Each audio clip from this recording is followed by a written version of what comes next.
তো দেখো যাব এক্সাম নিতে। এই শাড়িটা বার করলাম, অনেক দিন পরা হয়নি, গ্রিনের সাথে মালবেরি প্যাটার্নে, বাট এটা মালবেরি নয়, কপার জরির। আবার পাড়টা দেখো এরকম একটা আছে আর কি, সরু পাড় ইঞ্চি আর এনে। আর এটা তো ব্লাউজ। আর এইটা বার করলাম, এই যে কোজাগরি সোমবার থেকে এইটা তোমাদের বলছিলাম, এরকম আমি একটা আমার নিজের জন্য নিয়েছি। এটা আশা করছি মানে কপার জরির সাথে তো বেশ ভালোই লাগবে। আর এটা পুরো একদম গোল্ডের ফিনিশিং আছে। তো চলো রেডি হয়ে নেওয়া যাক এবারে। আজ আবারও চলে এলাম আমার নতুন একটা বড় ভিডিও নিয়ে। চলো পুরো ভিডিওটা তোমরা তাহলে দেখতে থাকো, আর কেমন লাগলো কমেন্টস করে কিন্তু জানাতে ভুলো না। চলো দেখো আমি পুরোপুরি রেডি হয়ে গেছি, যাব কোথায় সেটারই চলো এরপরে তোমরা দেখতেই পাবে। রবিবার বেরিয়ে পড়বো আর কি, যাচ্ছি আর কি এক্সাম নিতে। পুরো রেডি হয়ে গেছি, এবার যাবার পালা। চলো তো চলো বেরিয়ে পড়লাম, সকাল সকালই বেরিয়ে পড়েছি। আর আজকেও কিন্তু আমার হাজব্যান্ডই যাচ্ছে আমার সাথে। আর ওইদিকে বেরিয়ে তো ছিলাম অনেকটা সকালেই, কিন্তু ঠিক ডোমজুড়ের মতোই অবস্থা বরগাছিয়ায়। এত জ্যাম, এত ভিড়, এখানেই দাঁড়িয়ে প্রায় মানে যেখানে আমি 10 থেকে 15 মিনিটে ডোমজুর থেকে বরগাছিয়ায় চলে এলাম, এখানে বরগাছিয়াতে আমাকে প্রায় আধ ঘন্টা দাঁড়িয়ে যেতে হলো। ফাইনালি যে সেন্টারে এক্সাম নিতে এসেছি জগৎবল্লভপুরের, সেখানে কিন্তু আমি পৌঁছে গিয়েছি। আর ওনার বাড়িতেই ছিল এক্সামটা।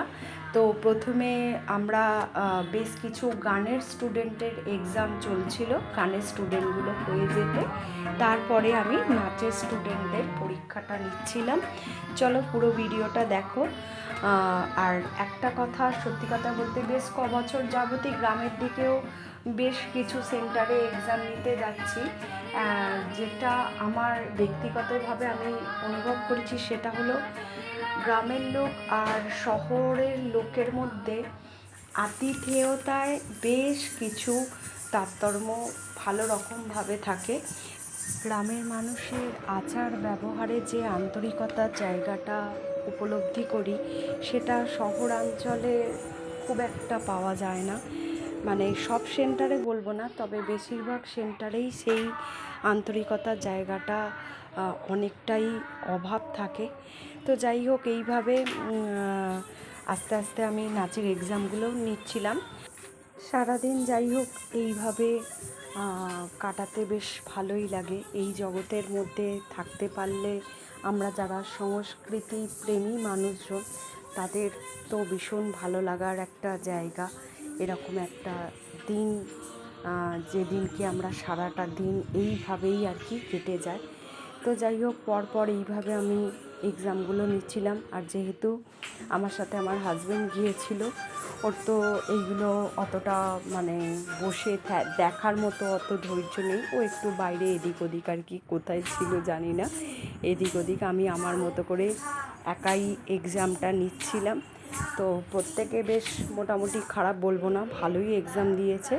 এবং তার মধ্যে তো বেশ কিছুজন এমন ছিল খুব সুন্দর আর কি পারফরমেন্স সেদিনের রেখেছিল। তোমাদেরও প্রত্যেকের হয়তো নেওয়া সম্ভব হয়নি, যতটা পেরেছি টুকটাক যে ভিডিও ক্লিপগুলো রেখেছি সেগুলোতে তোমাদেরকে কম বেশি দেখানোর চেষ্টা করলাম। পারফরমেন্স আমার ভীষণ রকমই ভালো লেগেছে। তো যাই হোক, এই ব্যাচটাতে দেখো এই একদম ফার্স্টে মিডিল করে যে মেয়েটি নাচছে, তোমাদের দেখতে রাইটে পড়বে আর কি। মেয়েটিকে আমার যে কজন এক্সাম দিয়েছে সবার মধ্যে আর কি বেস্ট লেগেছে। ভীষণ মিষ্টি একটা মুখের ভাব ভঙ্গিমা তো ছিল, এবং ভীষণ সুন্দর আর কি পারফরমেন্স করেছে। এমনটা নয় যে সবাই খারাপ দিয়েছে, তবে ওর নাচটা আর কি আমার বেস্ট লেগেছে। আর বাচ্চারা যেটা হয়, জানা জিনিসও আমার সেন্টারে দেখেছি, জানা জিনিসও পরীক্ষা মানে ওদের কাছে একটা ভয় ভীতির মতো ব্যাপার। তো আমি এক্সাম নিতে গেলে আমি সবসময়ই চেষ্টা করি হাসি খুশি মনে, যাতে ওরা আমাকে না ভয় পায়।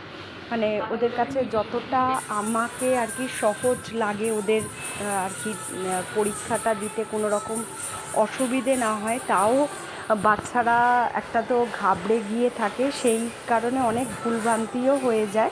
যাই হোক, এরপরে এক্সাম কমপ্লিট করে ওনারা ভীষণ সুন্দর খাওয়া দাওয়ার আয়োজন করেছিলেন, নিজেরাই রান্না করেছিলেন। খাওয়া দাওয়া সেরে আমরা বাড়ি ফিরে এসেছিলাম।